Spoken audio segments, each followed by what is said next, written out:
And have to charge it up.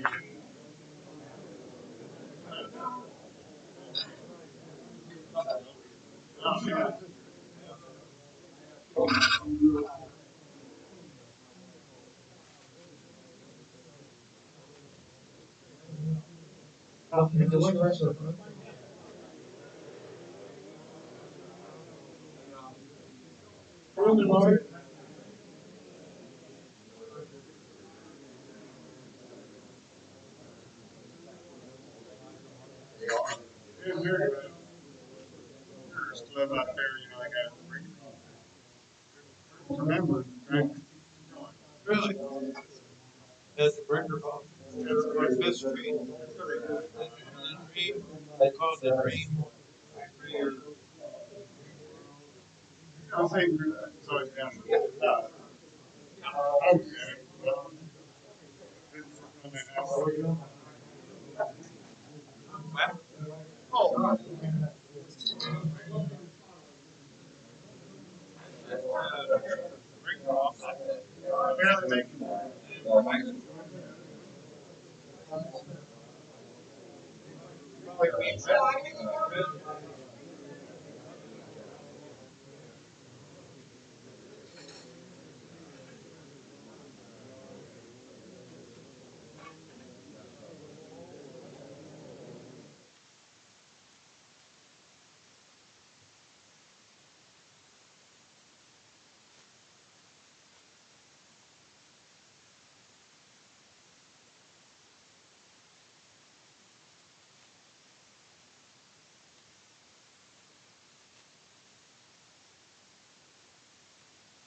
Then multiple drawings, little sound.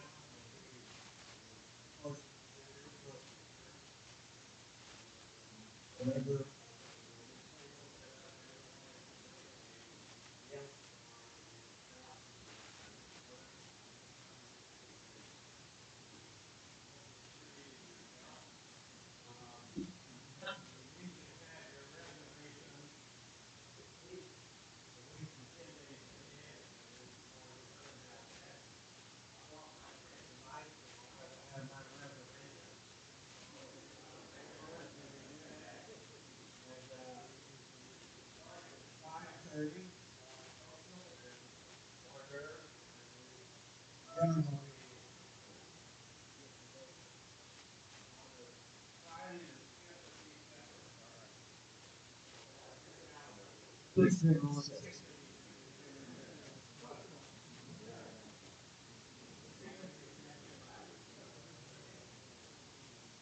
if you're on a fish, should be 20 minutes. Oh, yeah. Yeah. We'll start off with are you willing to continue to run for now? Sure. Is there anybody else that desires to no. Is there anybody else for president?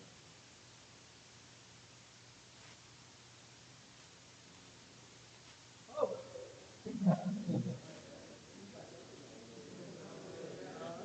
What are you doing right now?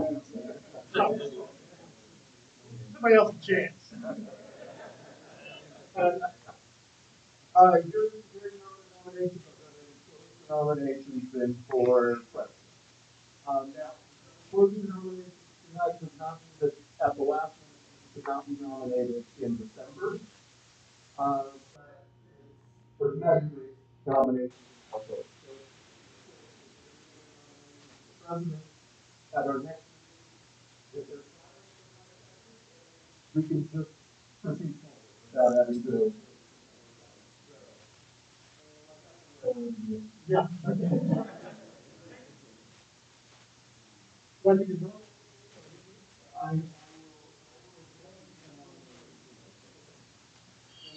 On down the line, I don't know who the officers are. I don't know. Okay. I don't have what the office is. Okay, they're not. Bob Booth, treasurer, right? Uh, Dennis Quill is, Timber Large, yeah. Dave Waskey's treasurer. Secretary, secretary, yeah. Um, Vice President, Terry. What's your Website, do everything, right? IT guy.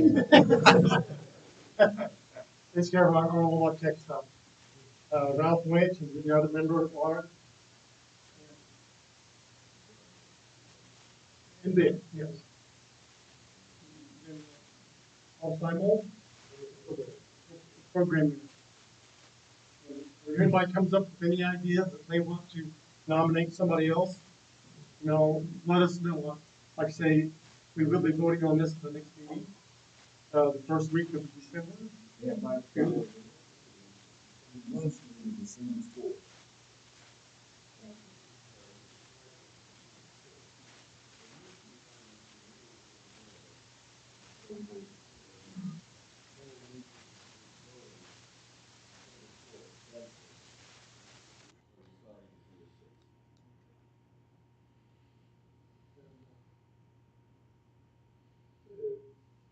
Mom got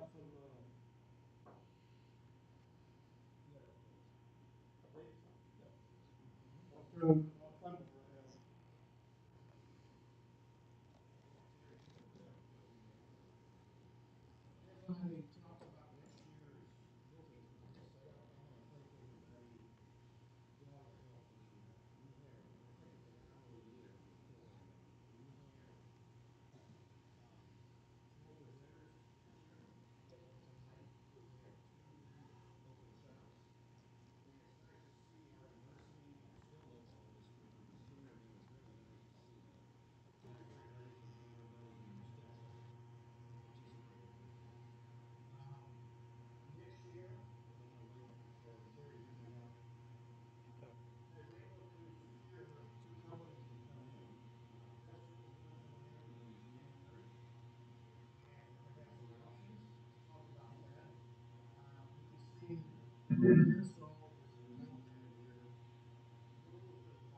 For those two guys, let me know. The other thing with Michael is he is going to be teaching 6 final classes in organics. He's going to Australia, he's going to Japan, but he's still going to come here. So we're going to probably have to work for his schedule for that. So I don't know, where are we doing this from? Technically agree with where this is the workshop. I don't know. I mean, it's going to be nice some summer after that. I'm kind of urging him to, as he's going to more camps, he's coming out of Canada. I think he's out of Canada. He needs a testing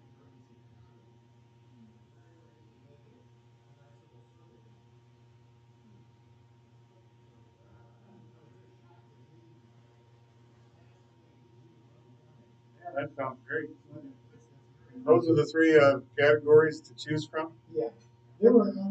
There were 18 minutes. Steve Bendon, he does a lot of that. That'd be pretty cool. Certainly.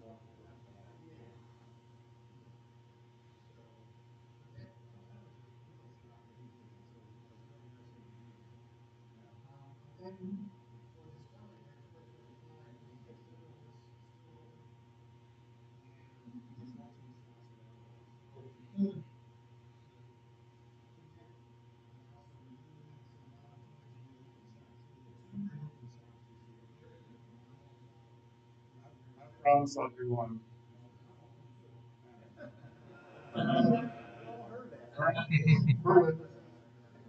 2026, I'm in.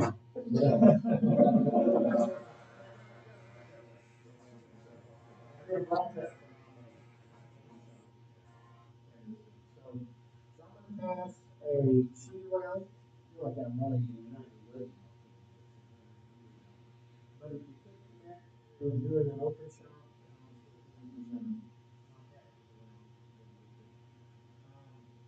tonight we have Roland's going to talk about steam rendering, and then we have a mortise.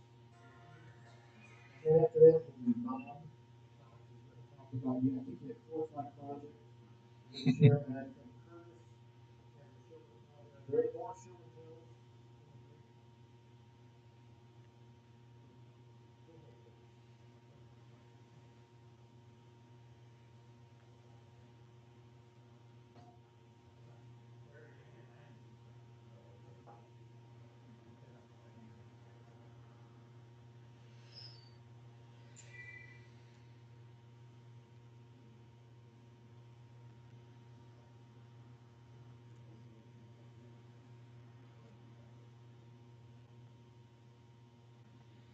I'm going to talk a little bit about steam bending.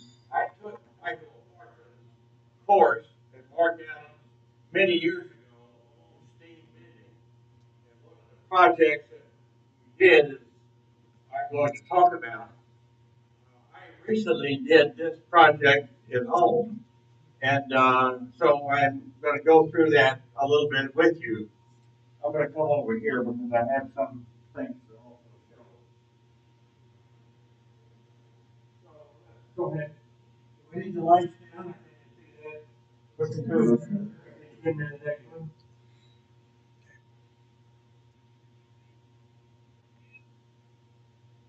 What I'm going to go through is this is a table that I built. It's very similar to the table that I built at the class over in Mark Adams.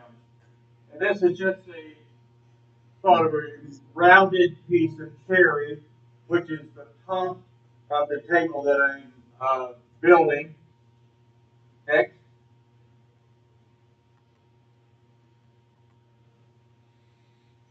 The back side of it had a crack, so I had to repair that, and this just shows you, I think most of you know how to repair cracks and how we can do that to keep it from expanding and falling apart. Now, the steam bending that I did was to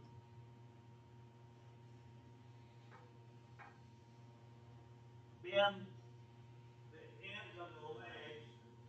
These are about an inch and a half. They were straight, and that's what these are. And then they're tapered, and then they are go into the steam bending. So this just shows the one before and one after. And the next slide, I think, it shows you the tapering jig. Most of you probably know or have tapering jigs. All it does is offset slightly at the end that you're tapering, and then you run it through your table saw, turn it to the half, and do that again. Turn it to one more time, and remember, you've already cut it off, so if it's against your stop, you have to move the stop another quarter of an inch, and then you turn and do the other side, and so that it will be tapered like this one is from there down to there. Okay, next slide, please. Steam bending, before I had a steamer, electric steamer, I used to have to get a bucket of water and, put a tub over it, the hose, and catch it. But you can buy these electric steamers, and they hold about a gallon of water. They're really pretty inexpensive. I have two of those steamers, and then you have to have some kind of a steaming container. This is just a 4-foot wooden box that's 4 inches square. The other one that I use, and it's longer, it's just a big 5-inch piece of PVC pipe. So any type of container that will hold that, and then you just bring it and contain your steam in through the hose. You should use not kiln dried if you can have natural dried, but kiln dried will work. Some types of species work better than others. Oak works pretty simple. Walnut is more difficult. You should plan on steaming at least an hour for every 3/4 of an inch. So the end of this is 3/4 of an inch. So I would steam for about an hour, maybe an hour and 15 minutes. So when you come out of the steamer, it's going to be hot. You have to wear gloves, and you pull it out quickly. Let's go to the next slide. All types of steaming devices, and this is the one that I got from Michael Archer, and I don't know whether I can explain it to you, but what it is, this is a metal piece with a screw joint on it right here, so that when you put it in a jig, you want it to be tight at both ends. And so you can screw this up and tighten it before you start to bend it. So this is the end of the jig. The next slide. Now this is the complete jig, and it shows there's a metal strap that comes all the way down. Between that and your jig here, you put the piece in that you're trying to bend, and then it's tightened here, and you want to clamp it tight at this end because that's where you're going to bend. This lever arm extends out 3 feet, so that gives you a lot of traction to pull, you put your piece in and came out of the steamer as quickly as possible. Now, there are two ways that I use this jig. You'll see that I'm going to pass this one around. This one is done on the bias. So that means that on the table, this was the front, and the leg comes out this way. On the table that I'm showing now, I didn't bend it on the bias, I just bent it straight, but you can use the jig for either way. This jig is cut in 45 degrees, so it fit in there. But I just blocked that off on the one that I built for this one. So once you have the strap, which is a metal strap, tight, clamped here, you take the lever and begin to pull it around. Next slide. And what you do, you put a series of clamps across that to hold it tight in the position that you want it. So it would be bent all the way around. You would pull this around the end of it, and then you will clamp and hold that in that position, and it should stay there for probably 12 hours until it's thoroughly dry. May take less.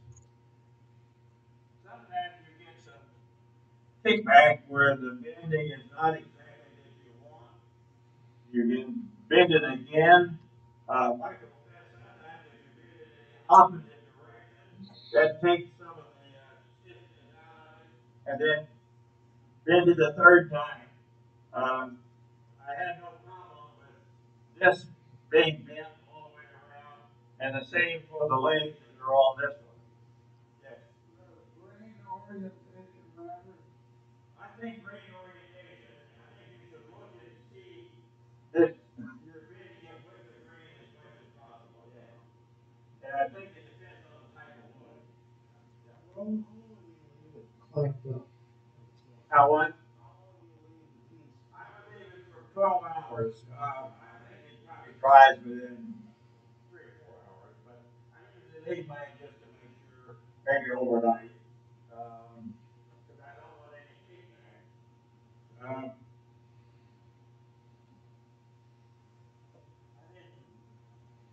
didn't get a slide made of this particular type of jig, and I'm going to pass it around. I don't know whether you can see it, but this is for a full circle. And if you want to put it for a full circle, you make any kind of jig you want to. Some people just use a jig where they will wrap it around a bar and use ropes to hold it. This is just a circle that can be used with clamps. And get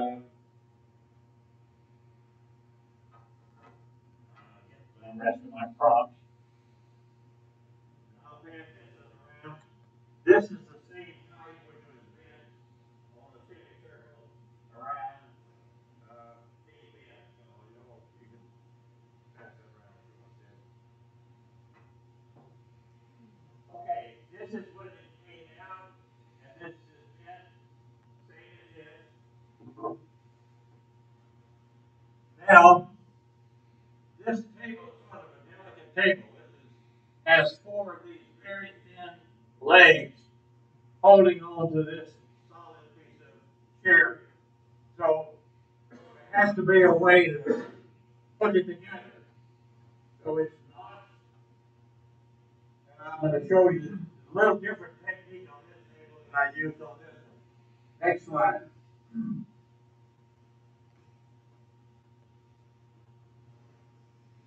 What I did is this is the notch that goes, it fits into this notch into the table, the same size, notch there and there. And then I cut out an area right here, and I'm just using angle irons on this one to hold it together. The next slide. And so I have an angle iron screwed into that groove there, and then it's going to be screwed to the other side of the table, and this is going to be glued into this notch up here. And the next slide. And this shows you how it's finally done, so that this causes it to be stable, and the fact that it's wedged into the notch and then glued there makes it a pretty stable joint. On the table that I did in Mark Adams, rather than using an angle iron, I just put a block behind it and used that instead of the right angle piece. And then here's this table finished. The legs are not opposite each other, and the front they're closer together than in the back. I call it an iron door table, but Michael Fortune thought this is a nice design, and he's the kind of guy that has unusual design, and so this was actually his design. This is a table I did at Michael Fortune's a number of years ago, and that's been in my house for a long time.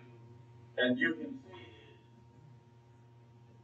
that these legs are cut on a bias, whereas that other one was just straight bent. And these two front legs are a little closer together than the back legs.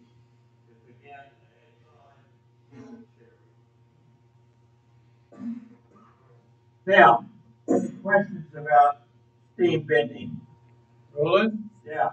how often does it fracture the bend when you Well, start? sometimes it does. If you try to bend it too much, you can get a split.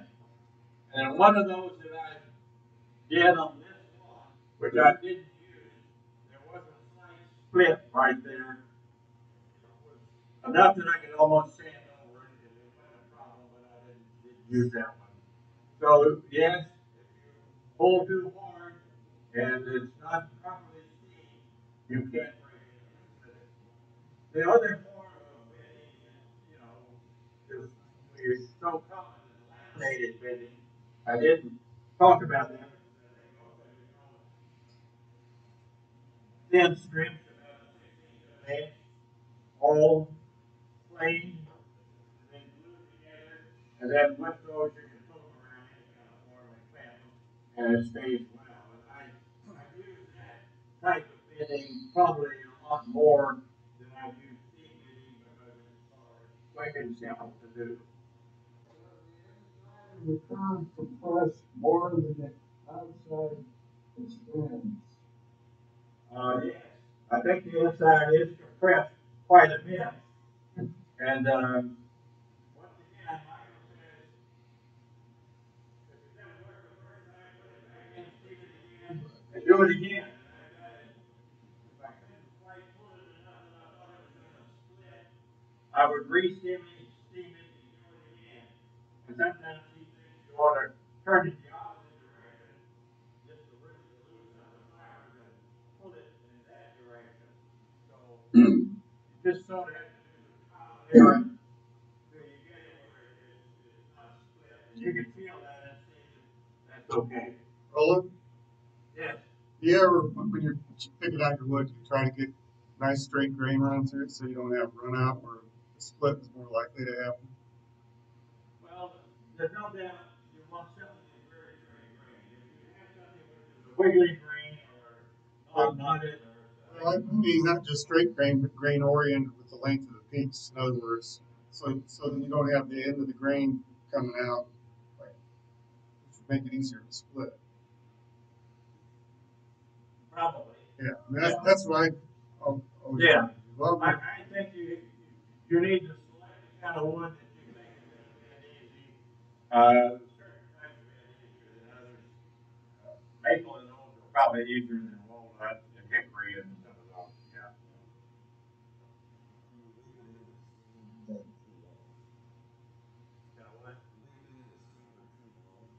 I don't know. I haven't. What I've also done is I have soaked it in a bucket of water to try to loosen it up, soften it, and then put it in the steam bender. And so all of the legs that I did on this new table, I soaked first in the bucket of water for an hour or so that it was wet and loose. And I think that helps. Then once you put it in the steamer, it gives you a little bit better chance to bend. Okay. My first one is,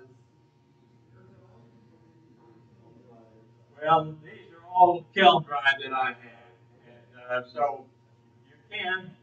It's recommended air dry is better than kiln dry, but all I have is kiln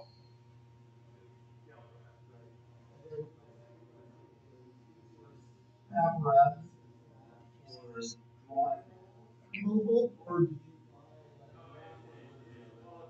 for this. You can buy it just for a steamer for doing. And I can't remember where I got the probably from my apartment, but I can't remember. I've had it for quite a while. Yeah. do with the console? Yes. There's a couple of holes at the bottom, and the water comes out on the floor. Yeah. Yeah, it has to drain somewhere. Yeah. And it should be, it has to be tight. You're doing a hole of steam in there, so you have to have your doors fit tight and your wood fit tight so that the steam stays in. Any other questions? Tabletop for a quarter ton photo. No, this is cherry. And I don't know what it's really figured cherry. Both of these are very figured cherry. Then I think that cherry on the one I held here came from you. I think that's where that board came from. That was a nice. This is before there's any stain on it, so it doesn't really show the figure. But this is the figured cherry board also. This is before I put the book in. I use satinwood varnish on different finish all of the things that I built. And I put the paint it on, wipe it off with a rag, sand it in between each time with 500 grit, and it takes at least 4 coats, sometimes 5. Any other questions about steam bending? Okay, show this. As you all know, both Folse and I designed and built the horizontal mortising machine many years ago, and we made these kits. This is one view that shows looking at the machine. This can raise up and down. There are slides, door slides that go in both directions, back and forth. Let's show the back side. And there's a rounding machine. It comes out. And so that you can slide this back and forth, and you set a gauge, and it drill a mortise of any size you want. And then what I normally do is I will put this, whatever the size of the table or whatever I'm doing the rails, I do those first. Then I measure that distance, and there are calipers. I know you can't see, but you can set the calipers for however many inches you want. And then you take the leg and put it going in the opposite direction and do that. Now, if we turn on the light, please. Oh, yeah. Go ahead.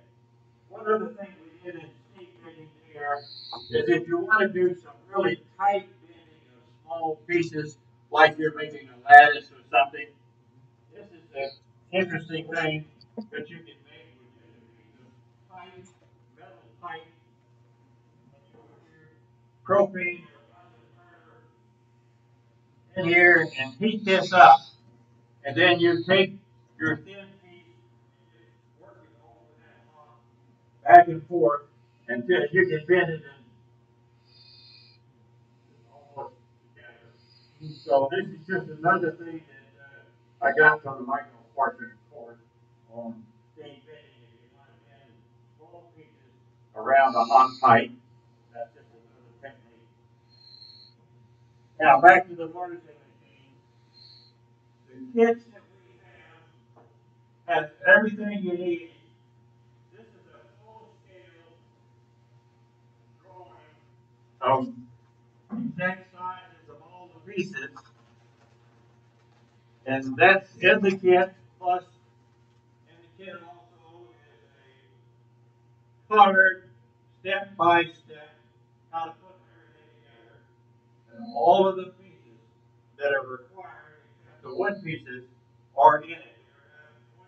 There are 25 different pieces, electrical, the slides, the cranks up and down, all of that are in this kit. Now, Bob and I sold these kits for quite a while. As you know, Bob gave up his shop recently, and we have 5 kits left. They're free. Anybody wants a kit to build a mortising machine, you can have it. They're just sitting in my garage, and if somebody wants to build one, you can build it easily in a weekend. It's the most used machine in my shop. I can, if you're doing a mortise and tenon joints on a table, there are 16 mortises, and we're using a floating tenon. So there's a mortise on the rail and on the leg with a floating tenon. There'll be 16 of those. I can do those in 20 minutes. I can put together a table from scratch in less than an hour. So it's a very versatile piece of equipment, easy to build. I think some of you all may have already built it. Yeah. May we assume that just about any router will work? Any router will work, yes.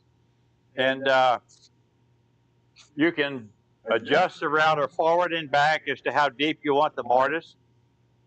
You set the stops as to you want it inch mortise, 2-inch mortise, 4-inch mortise. You can set the depth of it, and I use either a 3/8-inch mortise bit or a 1/2-inch mortise bit, depending on the size of what I'm making. So if you're interested in building one of these and want to use it, the kits are free. How big is it? How big? The machine. What would you say? How tall? How wide? Yes, it's 2 feet by, well, this is almost 18 inches square, the surface. It goes up higher because there's a screw. The back goes up and down, so that if you want to, if you're using a board that size and you want the mortise to be right in the middle, you have to have fine adjustment to move this up and down. There's a crank at the top that allows you to move it up and down precisely. And there's a caliper for side to side. And you set the caliper for right and left so that it's always be the same. And then if you want a little offset on your leg, you can either raise or lower it from what you had. But it's already, once you set it once, you don't have to ever set it again.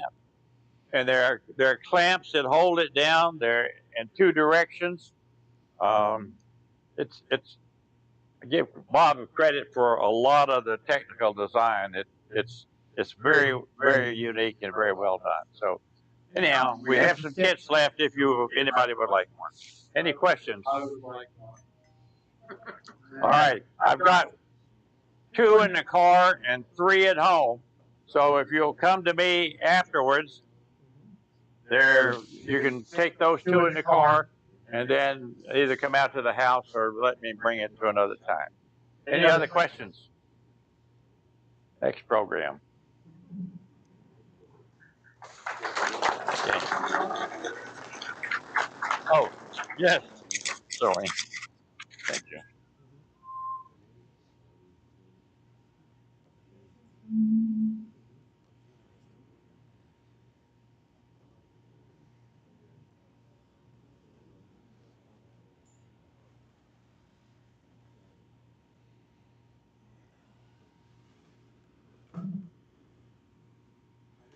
Regret offering to follow Dr. Folse. All want to go.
I just like the way they feel. They always work right. This is one of my new favorite ones, the Paling Hot Glue. I have one of these. So it's right here in my apron all the time. And I find I use it all the time. I didn't really mean to bring it. It fell in the pot while it's here. So if you've never seen these, they're pretty cool. We'll slide to go back and forth, and this will pop off and measure this way. And it's got a scale on the end so you can measure blade height and various things. Pretty cool. They have daily specials. They do. They do. Yeah. That's one way to. Saving money, yeah. I have more than I would want to admit to right now. But, yeah, I just really like it. So, all right, this next project, cutting board makers. Not cutting board. But I used some of the same idea of a cutting board in this board. So I'll pass it around. So you recognize sycamore, the thin ones are cherry, and then of course walnut. And it's all glued. It's like, I did it in strips and cut it crossways, slide each and every other strip over one. Right? So you make the board 9 by 9 to begin with, and then cut off the extra. And you'll see if you bend over and look closely enough, some of my cherries, the cherry in one direction is perfect, right? Because it's a solid piece.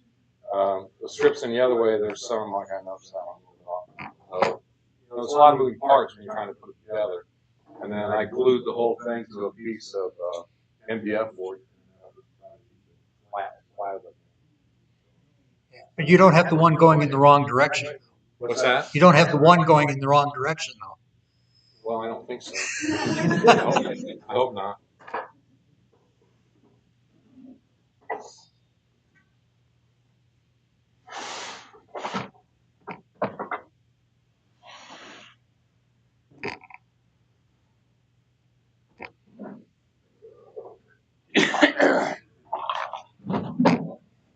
Well, before I show you that, I'll show you this.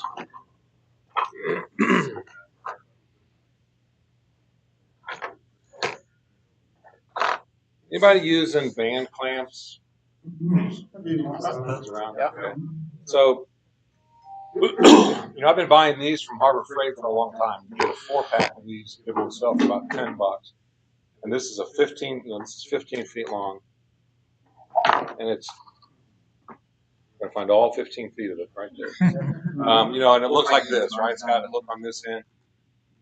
You're tying down luggage in the back of a truck, or whatever it is. Well, that's cool, but I I want to be able to use it to hold a box together. So it needs a little bit of conversion. And I 3D printed these corners, so if you have a 3D printer, you can print on corners. My wife found out that you can buy them cheaper than I wasn't going to say anything. I like to make my own stuff, right? So it turns out you can buy these kind of pre-made. The corners won't look like this; they'll be a little bit different. But for about $5, probably you can buy one of these. So, but I like making my own stuff, so that's what it is. So these are printed. So what you do is this piece is no good at all. So you cut this off, throw that away, and then you also don't need this hook. So this is a piece of steel. So take a grinder, grind that off. You don't need that anymore either. But this is stitched together, sewn together, so you don't want to cut that. You need to leave that together. And then on this end, they're usually riveted. This is riveted through, so you'll cut the rivet out, and then you'll put a bolt through it, and then through that webbing that's sewn together, and that's how you end up with this. So you can put this around the box, and then just tighten it up however you want. Usually I stick a piece, like if I'm wrapping around this box, I'll put a piece of shim or something, or ply or something in there to protect that, so that when I'm ratcheting on it, I'm not tearing up my box. So that's a fun one that you can do. And then this is just a pine dummy box I made this morning, yesterday. So this is the kind of box I'm talking about, right? So not the one with those legs that are sitting on there, but something with the 45. Any of you that are making boxes or even picture frames, you ever put keys, splines through them? All right, how are you cutting your splines? Table saw jig? Yeah, table saw jig? 45, yeah. When you put that on there and it runs on table saw, that works perfect. I did. Yep, that works perfect. Did that for years. So what this jig allows you to do,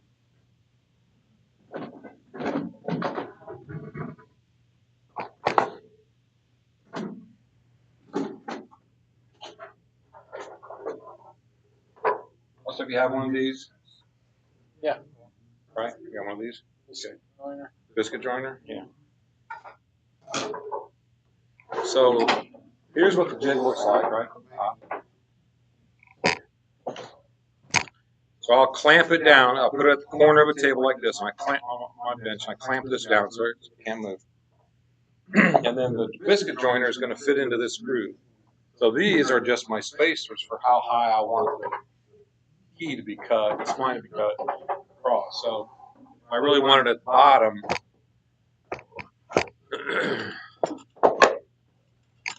this needs to be a tight fit.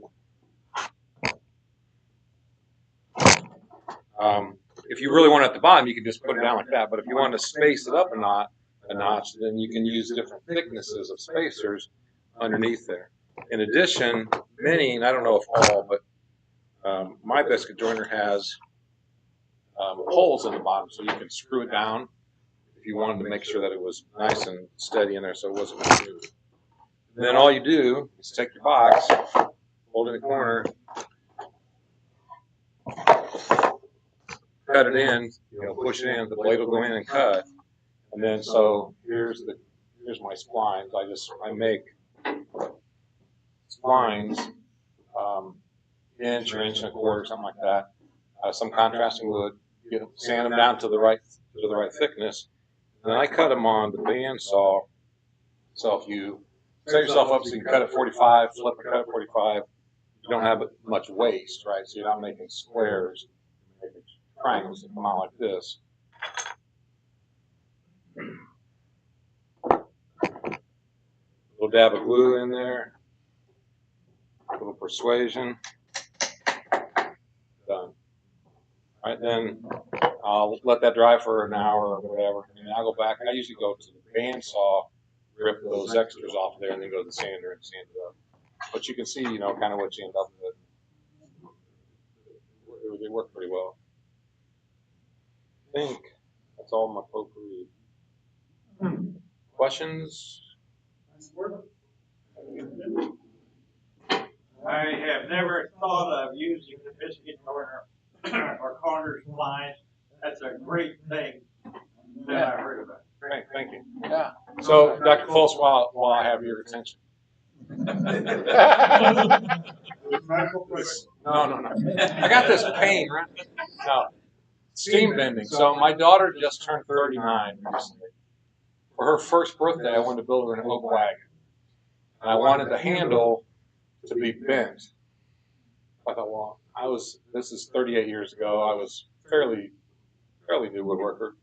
I wasn't quite sure I was going to do it. So I took, this will date it for sure, a steel Folgers coffee can, right? A tin can, right? Big one like this. Piece of 7-inch duct pipe, duct work, about 3.5 feet long.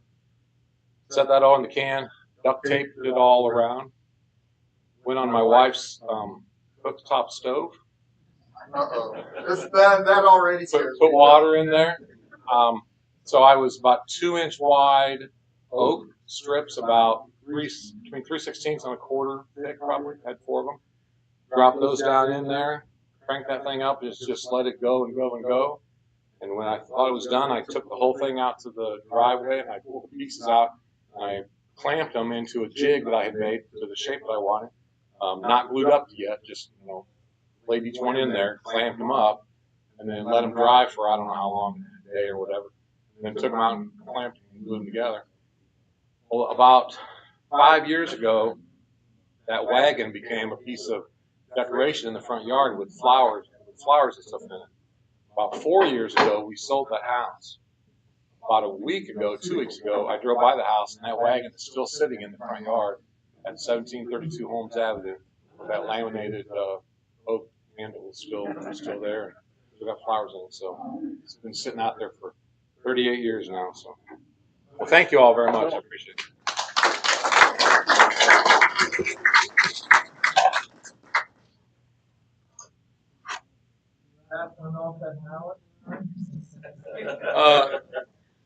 Oh yeah. I made this one time. Just it has a little weight. It's got a wedge handle that this handle moves all the way. I made it just fun. Turns out I used it way more.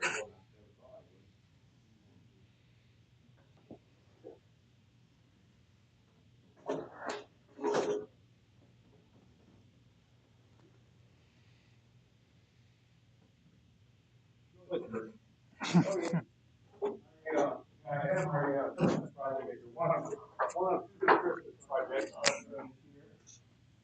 There's what I wanted to bring in tonight to you guys. First of all, I have to say thank you very much to a guy named Rich Nichols here. He's one of our club members. He taught me how to use, what was that we used? Chop saw on the first day and a drill press the second day. He taught me the difference between whatever kind of drill bit I had and what a true Forstner bit was. And what I really found out, actually, I have a chop saw at home. I know how to use it. I've used it hundreds of times. My brain said bandsaw. Somebody mentioned bandsaw around here. How good of a tool it is. That you were talking about. Yes. And I had this project at home that I knew I wanted to do. I saw it on the internet, on YouTube. That here's a perfect project for Christmas time. And I cut the pieces the long way, which I needed to do, and I needed to keep the length. For some strange reason, my brain said use a bandsaw. I don't know why, but it did. And I called around. And I landed at Rich Nichols. He said, yeah, sure, come on over. Here's the other thing I learned about this. Woodwork is a whole lot more fun if you have somebody you can talk to and get around with. It really and truly is. I could have done all of this in my own shop. I would have learned a couple lessons the hard way, but it was just so much fun having somebody to talk to and doing it 2 at a time. At any rate, I have 8 of these. So they're all essentially the same. The only thing that's different is 2 of them are 3-inch by 3-inch, and 6 of them are 2 1/4 by 2 1/4. The larger ones have live burning candles in glass. The smaller ones have the battery operated guys. I had a new deck put on this summer, and they gave me an 8-foot long 6x6 outdoor on the cedar that was going to be the strut, and it was leftover. I said, "You ain't throwing that away." And I grabbed it and I took it downstairs, and it was just perfect because I set my table saw at 3 inches, and I got the 2 big ones, each out of 2 different pieces, and then there was this little angle thing there left over, and I looked at it and measured it, and I got 3 more smaller ones out of all this wood. This is that much of a 6x6 all the way. At any rate, it all worked out really well. I'm really happy with them, really proud of them, and I truly did need to say thank you to Rich. The reason why I brought all of these here is because one of these I'm going to bring to the Christmas dinner for the ladies, and I need for you guys to tell me which one of these decorated candle things you think your wife would like to have. You know where we're budgeting. No, that's okay. I told my wife which one. I asked my wife which one should I bring. This one here is my wife's, and she wanted to have something that was dry brushed with chalk paint. Okay, and this one's hers, and we used it last Wednesday when we had guests coming over. That's why the candles are burned. The other one here that is the same is the big size. It's got red paint and red glitter on it. Okay, and then there's another smaller one that has red paint and gold glitter. There's a smaller one that's red paint plain. There's a smaller one that's green, Christmas green paint plain. And then there's one that's painted white with gold glitter. And there's a gold one, gold glitter. And there is one that is stained with dark mahogany stain. Anyway, if you guys would like to come up and say, well, I like this one, or I think my wife would like this one, or whatever, you can help me out because I don't know which one of these I need. I think the real candles look nicer than the battery operated ones. Thank you very There much. you go. My wife did too. That's why she wanted the bigger one. My wife still has we got at our Christmas party a couple of years ago. Okay, that's cool. The great minds work in the same direction. She kept it, and she did make the move. That's cool. Yeah. Okay. Yes, ma'am. I have 2 questions. Sure. First of all, is your wife more of a silver and gold Christmas here or a red and green Christmas? Oh, she's silver and gold. Okay. And then second of all, do you think it'd be possible to do like a white with the red glitter or something like that? Yes, we could do that. Yeah. I think I've finished these. The only one that I really want to do anything more with, I want to listen to really jazz it up. But anyway, like I said, Rich, thank you very much. I appreciate it. And if anybody's got a strong opinion, well, I'll bring that one. Okay, all right, that's all I got to say. Oh, wait a minute, I am making Christmas trees again too, but I won't bring one this year. And Ogie, where did Norm go? Ogie asked me to make a couple of them for him, and he isn't here. I was going to ask him which one he wanted. I've got one built. I got 4 more. So, okay, I'm going to sit down. You guys take a look and tell me what you think. Do you have any shirts that don't have blue on them? Yeah, because I only have a limited number I wear out to the shop. I see.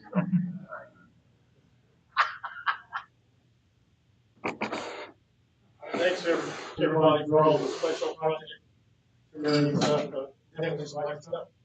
I do feel like we kind of need to acknowledge that we lost a member here recently. That's we all know who he is, and I won't know everybody here, so he's always a super nice guy, and he did send some flower to our plant to his service to the club. And if you just want to make sure that everybody knows and just acknowledge. Yes, sir.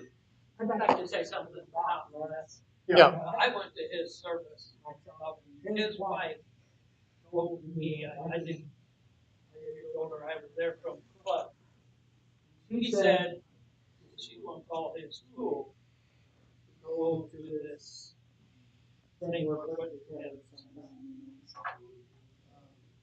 I have her phone number, and I was actually there today. okay. And was looking at what Musk has. A lot of what his tools are, is got a belt sander, the circular sander, but it's 4 inches instead of 6 inches, but it's lighter. A lot of his stuff is old. He's got drills that use 2 hands. It's all metal. Yeah, more of collector pieces than something you want in woodworking shop today. State of the art is fast. I a lot of this stuff in that number. Those have a lot of vintage planes, all sizes, all this long. Anyway, I talked to Sarah, and she doesn't want to have a whole bunch of people calling her. So if anybody wants to sue anything like that, it'd be a good idea to contact me, and I'll contact Sarah and maybe something if you want to look at it. A lot of that stuff may end up in Habitat. And, one thought was that if we wanted to have a museum type exhibit of antique braces and vintage tools, Yankee drill, that kind of thing. That's the kind of thing that you would find in there. You're not going to find surface cleaners and joiners and things like that. You just had this stuff wrong. A lot of stuff. A lot of small stuff.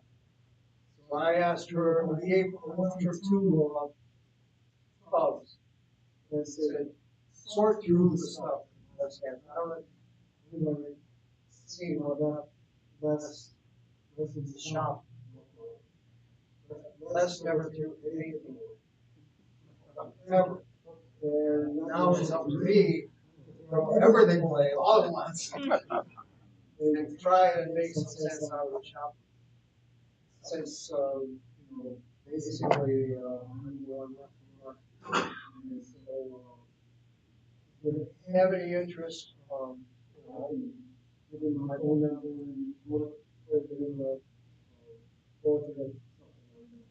But I do think that if there is any interest, the capital area woodworkers would most likely be interested in the fact that some of this stuff is useful. Way back, and other than that, I think that's Habitat take things that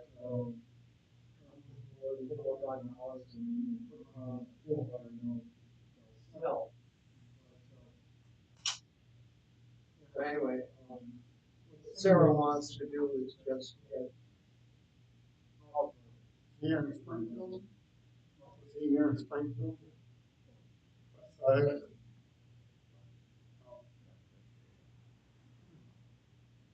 I think that's a good idea. So like you, Yeah, she, following in any interest. Rather than give out her phone number. Yeah. I'll give out my phone number. I'm gonna be unavailable for the next 2 weeks, but it'll be longer than that. yeah, You know, we're, actually, yes. Talked to Sarah and she said that, using hospice and things like that. On my way to the hospital.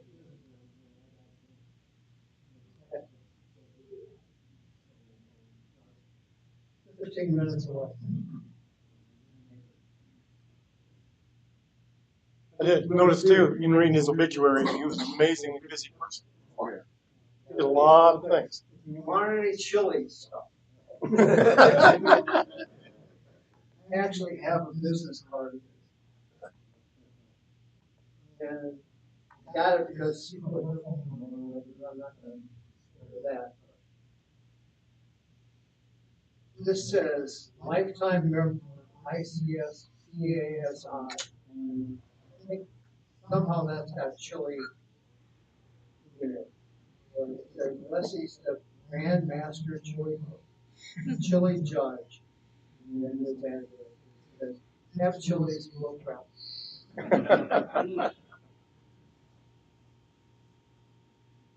Les was actually here at the September meeting. Yeah. As John said, he had, the thing about Les, and Don and I knew him from Habitat, the woodworking shop. He's the one that got me into Habitat, into the shop.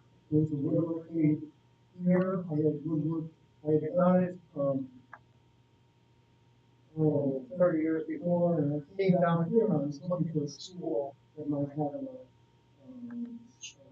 class, adult woodworking class, and and I couldn't find it.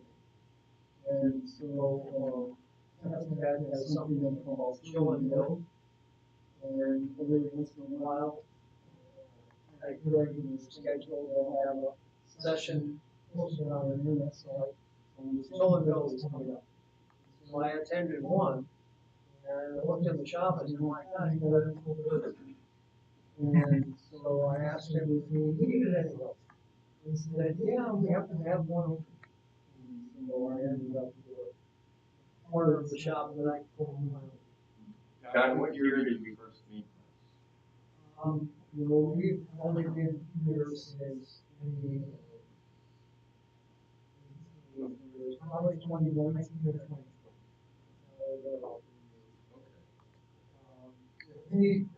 He would work in the shop every day. And I worked in the shop 2 to 3 days. Right, so by you know longer than I did, Yeah. So, and the thing about us, I've only known for 2 years, but Don and Scott, less than 2 years, less than a good thing. And I know that's a fact, but it's true. We would get furniture. Like I say, Don's been in the house longer than I am. He's still on it, but let's figure out here's what to do. And you listen to it, think, yeah, that couldn't work. And he would do it. He would fix it. Let's have this thing in the other day. There was a little picnic table that had a board like this, and there was a spike coming up from the bottom that you could put your point on. Les made 124 of them, and dated and described every one of them in a little notebook. That, I probably should give this once anything, even that kind of first priority. Doesn't go to capital area, doesn't go to Habitat workshop, then it's going to go out on the boards. So first priority is that you go someplace where it will be used by somebody who's love woodworking. And then How many rounds we actually do. So nobody has any interest in stuff that is based out of the floor and sold for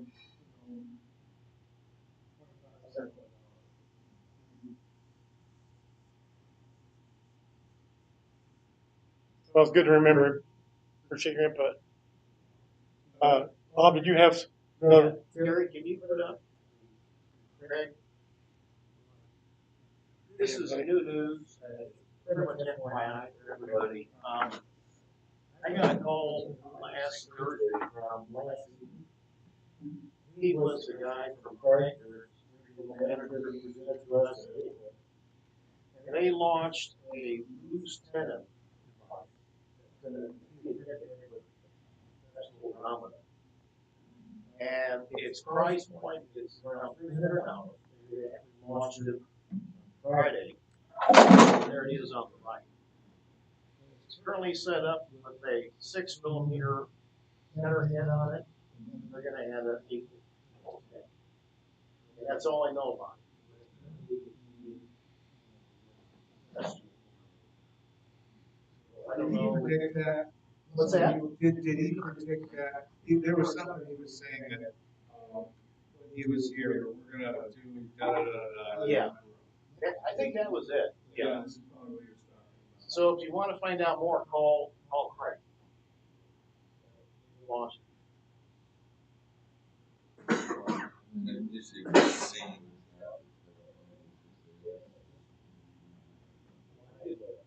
I seen it at a network.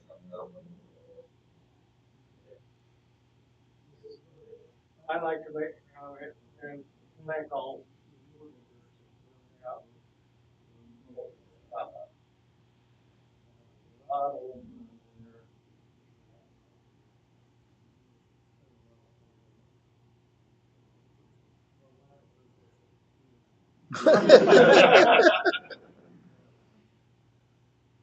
It was really nice meeting your kids, Yeah, working with them.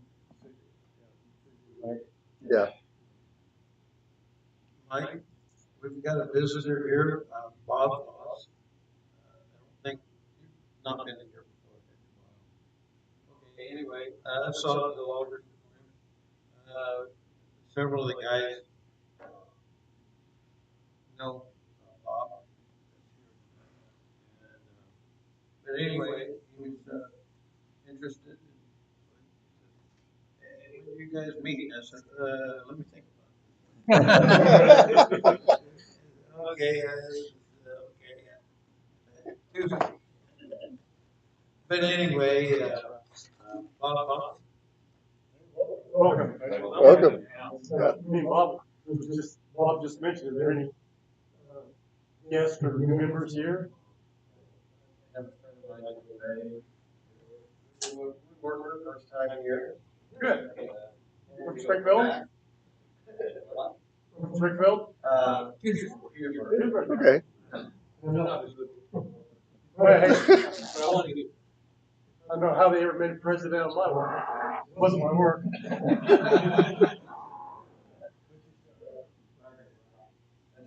Right. Welcome.